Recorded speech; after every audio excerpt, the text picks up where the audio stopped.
Buenas, mi nombre es Javier Esteban López Armente y vengo a hablarles un poco sobre el síndrome de Marfan. Bueno, antes de entrar en materia vamos a contextualizarnos un poco.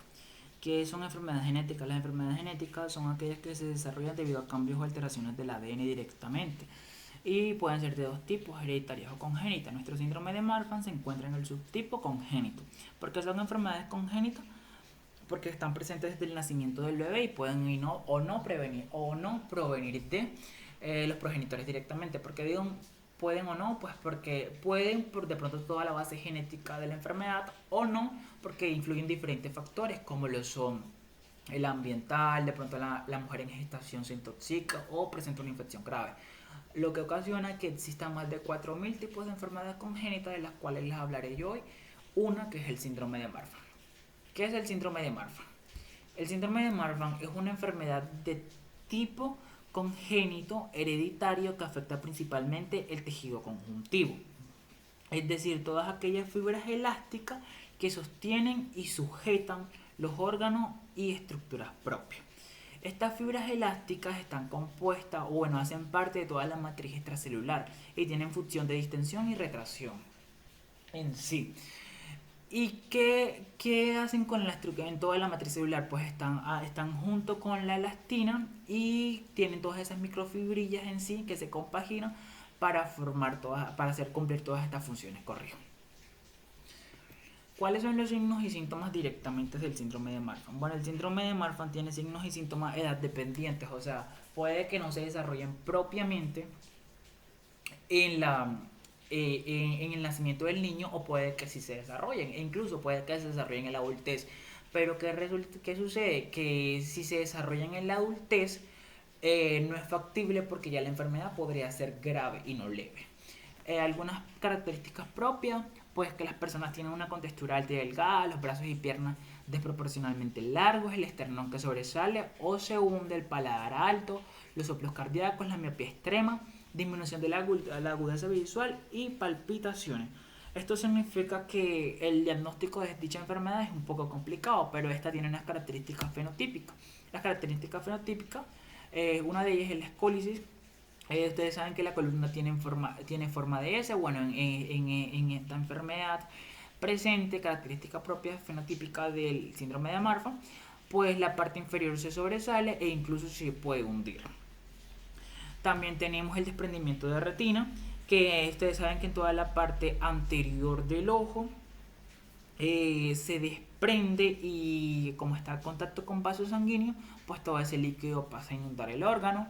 Tenemos los dedos largos o la arandodaya, que es cuando las personas presentan proporciones de diversas y extremadamente largas, la verdad, tanto en dedos como en extremidades. Tenemos el pectus excavatum, que es cuando parte del esternón se puede hundir e incluso se puede sobresalir. Tenemos el aneurisma aórtico, que es cuando la ruptura de la pared de la aorta causa que la sangre fluya en ambas capas de la pared, ocasionando que la aorta se pueda romper o incluso disminuir el flujo sanguíneo, dándole muerte a algunos órganos. Entonces estas son como características fenotípicas propias del síndrome de Marfan. Ahora hablemos un poco sobre patogenia genética. Pero antes de hablar de patogenia genética, vamos a hablar un poco sobre historia. ¿Por quién fue descubierta esta enfermedad? Esta enfermedad fue descubierta por el médico Antonio Bernard Jean Marfan en el año 1986, en el cual llevó el caso de una niña de 5 años ante la Sociedad de Médicos en París. Vio que esta niña tenía dedos y extremidades proporcionalmente disparejos o desproporcionales en este caso, y esto lo llamó de Leukostonomalia. Entonces aquí es cuando se comienza a hablar un poco del síndrome de Marfan, no como el nombre como tal. Entonces, luego 100 años prácticamente, para ser más exacto, en el 1986 se descubre el gen FBN1, y que este hacía parte en el proceso de la producción en el proceso de la síntesis de la fibrilina y todas estas microfibrillas que hacían parte de todo el líquido de toda la matriz extracelular, corrijo. Entonces, en el año 1996 se descubre el gen FBN1 y las mutaciones del mismo, que había mutaciones presentes, pero solamente en el 2010, para ser más exacto, se descubrieron más de 1700 mutaciones desde este, que pueden ser características propias de este síndrome. ¿Qué sucede? Pues como este síndrome tiene más de 1700 mutaciones, pues es muy difícil de pronto el diagnóstico de este mismo. Entonces es cuando hablamos de el FBN1. El FBN1 es el gen presente en el cromosoma número 15, para ser más exacto.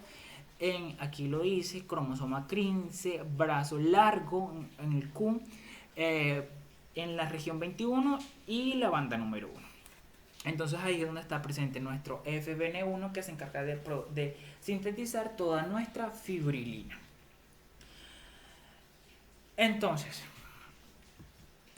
¿qué sucede en todo este proceso? Que nuestro gen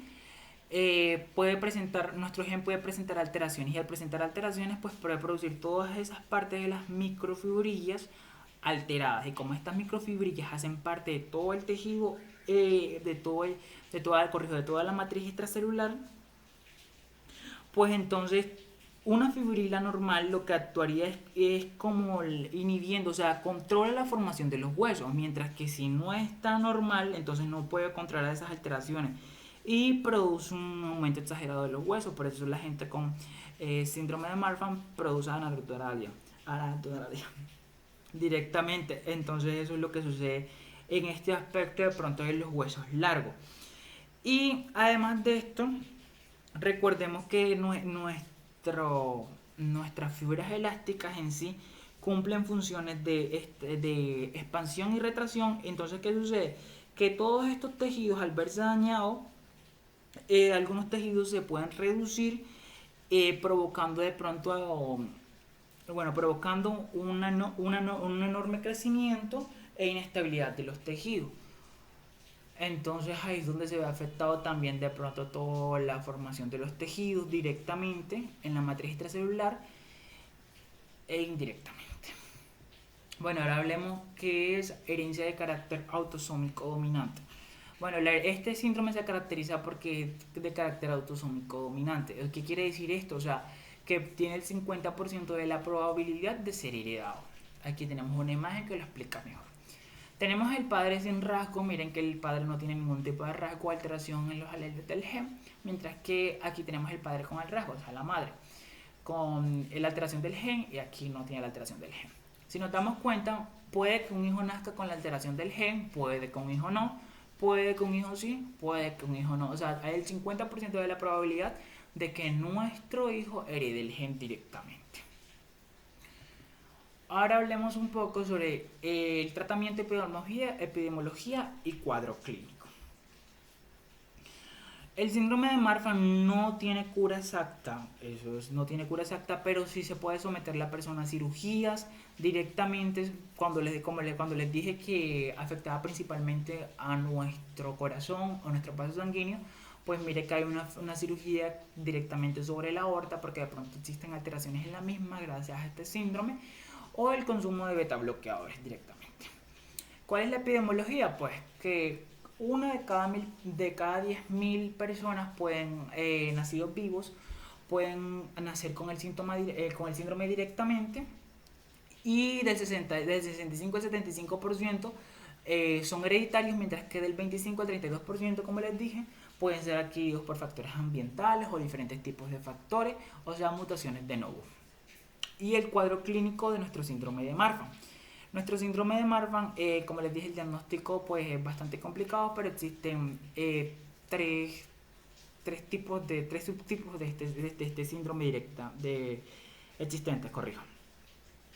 El Marfan neonatal, que se produce cuando hay alteraciones genéticas directamente en el niño cuando nace, alteraciones en la piel, alteraciones cardiovasculares. Entonces puede que la muerte del niño ocurra en horas e incluso días. Tenemos el Marfan infantil, que se puede desarrollar en todo el crecimiento del niño. Puede presentar todo este fenotipo esquelético, o sea, el alargamiento de los vasos, estructura esquelética, o sea, de los brazos, dedos y todas esas medidas.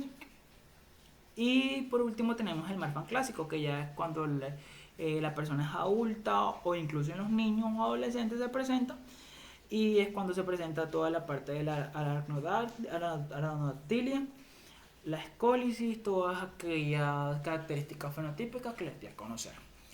Entonces, sin ser más, esto fue todo. Aquí tenemos un poco de las bibliografías y muchas gracias por la atención prestada.